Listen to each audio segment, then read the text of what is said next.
Μιλάς για την Αλίκη, ναι, είχε και τα δικά της μυστικά. Δεν έτρωγε, δεν έπινε, αλλά δεν κάνω τέτοιου είδους δίαιτες εγώ που έκανε η Αλίκη. Δηλαδή τι δίαιτες? Η Αλίκη μπορεί να τρώει λίγο κοτόπουλο βραστό, έπινε και λίγο νερό για να πάει κάτω και εγώ στεναχωριόμουν που την έβλεπα.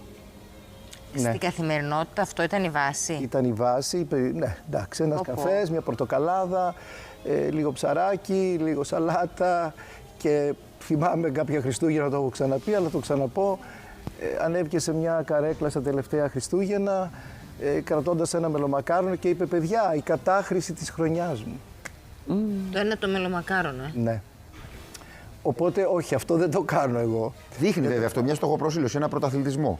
Παρόλο το ανθυγιεινό του πράγματος. Την ήθελε το κοινό έτσι, για μένα καλά έκανε, απλά προς το τέλος έλεγε «Όχι, δεν αξίζει τον κόπο, τρώτε, να τρώτε». Δεν αξίζει τον κόπο, είχε πει. Όχι. Να ζεις τη ζωή δηλαδή. Ας έφευγα σε μεγάλη ηλικία και ας ήμουνα και ευτραφούλα και αφημένη, ναι. Τέλος πάντων, ναι, εντάξει, οκ. Όλα καλά. Επιλογές είναι αυτές. Γίναν όλα νομίζω με έναν τρόπο που ίσως να ήταν καρμικό, γραμμένο. Αυτή η γυναίκα να φύγει νέα, να τη θυμόμαστε όμορφη, νέα. Αυτό που ήταν. Και με κάποιες επιλογές τώρα, δεν είναι τις παρούσαν να τα συζητήσουμε, Ναι. αλλά λέγεται ότι έκανε και κάποιες επιλογές που μπορεί να είχαν επιβαρύνει μια κατάσταση. Εντάξει, λέγονται πολλά και από ανθρώπους που δεν ξέρανε, δεν ήταν έτσι ακριβώς. Δεν είναι έτσι ακριβώς. Μην πιστεύει ο κόσμος πολλά πράγματα τα οποία λέγονται έτσι ως παραφιλολογίες. Να ξεκινήσουμε λίγο από αυτό. Μία ερώτηση, Μάκη μου. Ναι. Εσύ όταν έγραψες αυτή τη βιογραφία της Αλίκης, που είναι από τα λίγα πράγματα που έχουν μείνει ενώ από τη ζωή της, με λεπτομέρειες. Παρακαταθήκη. Ναι, πέραν του έργου της, τις ταινίες, οτιδήποτε, το θέατρο, αλλά πράγματα που αφορούν στην προσωπική της ζωή.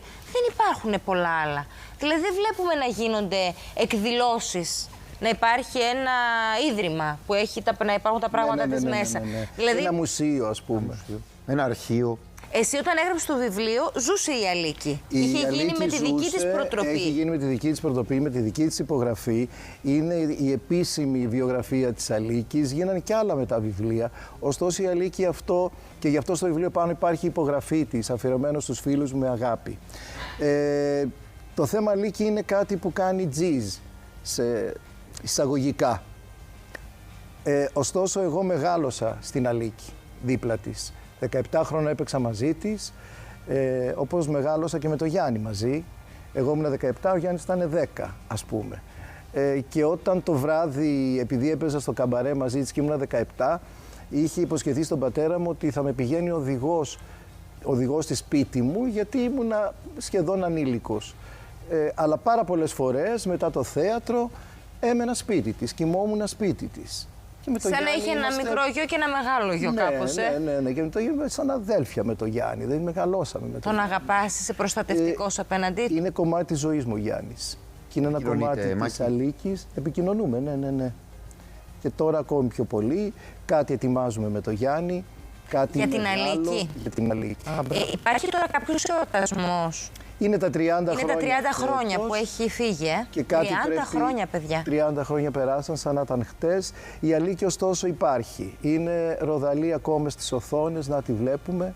Είναι όμορφη, είναι παρούσα. Δεν έχει φύγει ποτέ.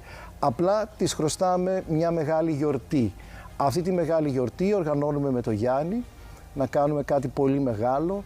Μια βραδιά και μόνο, έτσι, γιατί αυτό πρέπει να το υπογραμμίσουμε. Δεν θα είναι μια παράσταση που κάποια κοπέλα θα κάνει την Αλίκη. Θα την τιμήσουν, θα πούμε τα τραγούδια της, 30 μεγάλοι καλλιτέχνες. Το έχεις δηλαδή κάπως, τη συμφωνική ορχήστρα θα έχετε. Συμφωνική ορχήστρα, 200 παιδιά χοροδία. Θα είναι κάτι πολύ συγκινητικό για την Αλίκη, έτσι όπως ξέρω εγώ να στείλω τις Εσύ ούτως ή άλλως, αυτά που κάνεις είναι πάρα πολύ προσεγμένα. Και λες ότι θα είναι μόνο μία βραδιά. Μόνο. Αυτό θα γίνει στο Βέμπο? Όχι. Στο Βέμπο σήμερα κάνουμε κάτι άλλο, μην τα μπερδέψουμε. Ωραία. Αυτό θα γίνει μέσα στο καλοκαίρι, θα ανακοινωθεί σε λίγο. Δεν θέλω ακόμη να πω πού και τι. Αλλά το έχετε προγραμματίσει? Ναι. Και θα είναι κάτι μεγάλο για όλο τον κόσμο? Για όλο τον κόσμο. Που θα σε χώρο όπως? Δεν θα πω το χώρο, γιατί πεις. θα είναι. Μακάρι να ήταν το Ηρώδειο, αλλά το Ηρώδειο φέτος δεν Λόγω έργων. υπάρχει. Ναι. Ναι, εγώ έκανα 2 Ηρώδεια πέρυσι και πρόπερσι με το Τασέι. 2 πολύ πετυχημένα Ηρώδεια, έτσι που γέμισε ο κόσμος, ήρθανε. Μάκη.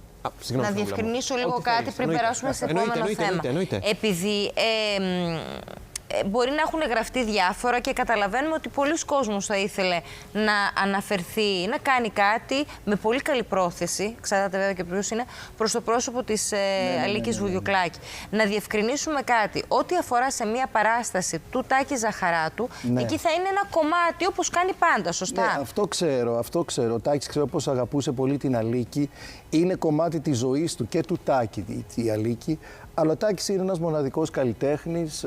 Εγώ προσκυνώ, τον θαυμάζω πολύ. Έχουμε συνεργαστεί κιόλας. Απλά ξέρω το ότι σε μια παράσταση που θα κάνει, ένα κομμάτι της παράστασης θα είναι η Αλίκη. Έτσι έχω μάθει. Και το δικαιούται ο Τάκης να το κάνει αυτό. Γιατί την αγαπάει πραγματικά. Δεν είναι κάτι όπως αυτό που ετοιμάζεται. Όχι, είναι κάτι όπως κάνει άλλο. πάντα, γιατί πάντα έχει λίγο Αλίκη Τη λατρεύει στις παραστάσεις. μέσα στις παραστάσεις. Και μία ακόμα ερώτηση για να γίνει πιο συγκεκριμένη η διευκρίνηση. Σε ό,τι αφορά το έργο της Αλίκης Βουγιουκλάκη, πρέπει να υπάρχει έγκριση από τον Γιάννη Παπαμιχαήλ. Το γνωρίζεις αυτό? Οπωσδήποτε. Δηλαδή, Βέβαια το γνωρίζω. νομικά αυτό πώς λέγεται? Σε ότι είναι, παιδιά, ο νόμιμος κληρονόμος. Είναι ο νόμιμος κληρονόμος για το οτιδήποτε πρέπει να υπάρχει Για το έγκριση. δικαίωμα και για το δικαίωμα μνήμης. Τι σημαίνει δικαίωμα μνήμης? Δικαίωμα μνήμης έχει να κάνει με το όνομα, έχει να κάνει με την εικόνα, έχει να κάνει με το οτιδήποτε έχει σχέση με την Αλίκη. Κανείς δεν μπορεί να κάνει κάτι για την Αλίκη, είτε βιβλίο, είτε μια παράσταση, αν ο Γιάννης δεν ερωτηθεί.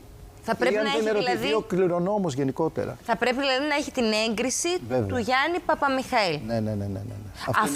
Αυτό καταλαβαίνουμε ότι το έχει ζητήσει η Αλίκη πριν φύγει. Δηλαδή είχε πει θέλω τον γιο μου να είναι ο μόνιμος κληρονόμος. Σε αυτό το κομμάτι, όχι στην περιουσία. Σε όλα. Είναι νόμιμος κληρονόμος. Έχει άποψη. Είναι και ένα τα ηθικό πάντα. δικαίωμα αυτό, έτσι. Ναι. Του γιου προς Το μνήμης όμως είναι άλλο πράγμα. Γιατί βλέπουμε σε άλλου και ακόμα άλλου ελληνικούς καλλιτέχνες γίνονται εκδηλώσεις στα 100 χρόνια, στα αυτά. Το βλέπεις, γίνεται. Εδώ πρέπει να παίρνει άδεια. Πάντα οι οικογένειες όμως είναι στη μέση. Δεν γίνεται κάτι ερήμην των οικογενειών. Δηλαδή, Μπιθικότσης, Καζαντζίδης, Θοδωράκης, Χατζηδάκης, όλοι. Σε όσους κάνεις κάτι, και εγώ το ίδιο που κάνω τις βιογραφίες, δεν υπάρχει περίπτωση να κάνω μία βιογραφία που δεν έρχομαι σε επαφή με την οικογένεια. Δεν γίνεται αυτό.